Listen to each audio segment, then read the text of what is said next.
What's up, guys? It's melancholic Corelli, and this is episode 327 from my Cat Vibe series. And today we're painting a little local scene from Spencer Road, and there is that old truck by a barn kind of thing that I find very characteristic of local landscapes. You can occasionally see stuff like that, well, pretty often.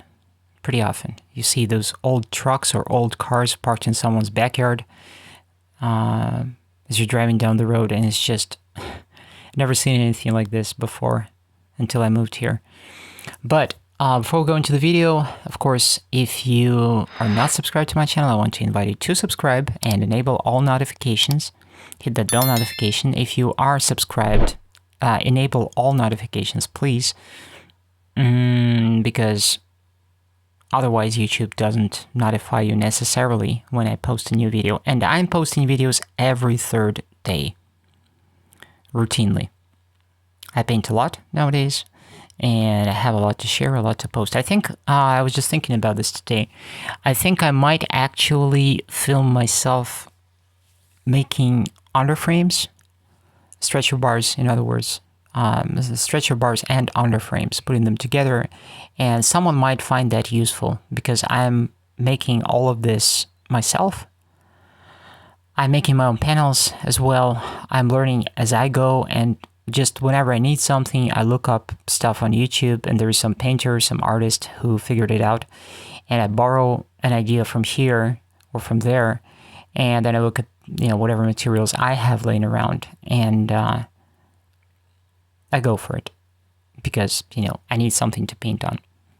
Of course, there is always the option of buying ready-to-go underframes or stretcher bars separately and that kind of thing. But if you're on a budget, every little bit of something actually helps. Or if you're sitting on a pile of material that you don't know what to do about. I'm routinely stripping older items or pieces of furniture or whatever, upcycling it for my own needs. I built my own easel, the one that you see right here on every video. I built this myself out of whatever plywood was laying around. And now that I think I'll be painting a lot of panels, canvas panels, small ones. This is like 11 by 11 inches, I believe, or 12 by 12. I'm going to go like 12 to 16, 16 by 16, up to this size. I think I will be painting on panels, because why not? I needed to upgrade my easel and to construct something that would hold that canvas panel in place, because my previous attempts apparently weren't so very successful, and I kind of don't like it when it's wobbly, because I need precision. I need to lean my arm against something, and I need to just make sure that everything is secured properly in place. So yeah, so I'm thinking about maybe I will make some videos like that on materials, and what do I make out of what, and how do I upcycle things, and what's my process. About underframes, stretcher bars, maybe about panels, about the glues that I use, mediums, those kind of things, and maybe even how I make my own frames.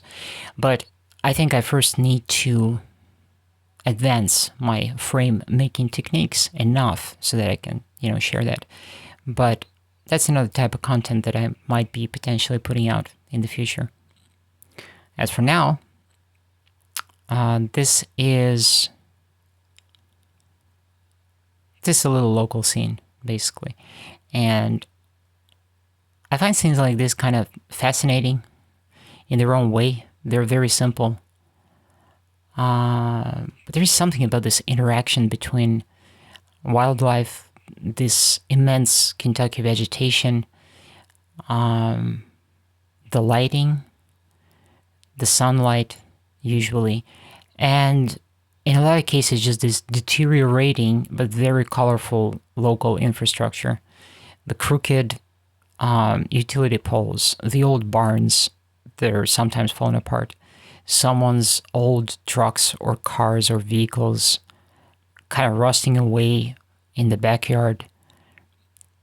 There's something about it. I don't know. It's very local, I think. It's very Kentucky. And while I'm living here, I think that, I should paint it. That's not the only thing that I want to paint, apparently. As you may have noticed from my paintings from my Etsy store, by the way, where I want to invite you, come visit my Etsy store, the link is in the description. That's not the only thing, the only thing that I want to paint. There's a lot of stuff that I'm drawn to. But these kind of little scenes, these little landscapes, I find there's something about this. To me, a lot of these scenes, that's me being a biased Muscovite, me being Russian, and me being from a large city, multi-million city.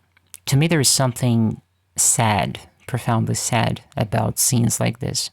I'm looking at this old infrastructure, I'm looking at these old roads, that old truck that's rusting away, this fallen apart barn, and to me there's a sense of sadness and stillness, while at the same time it's juxtaposed against this ever-changing vegetation, which is buoyant almost, and it's all over the place. So it's like two extremes that I'm capturing in one little work. Moscow is different. Moscow is bustling with activity all the time.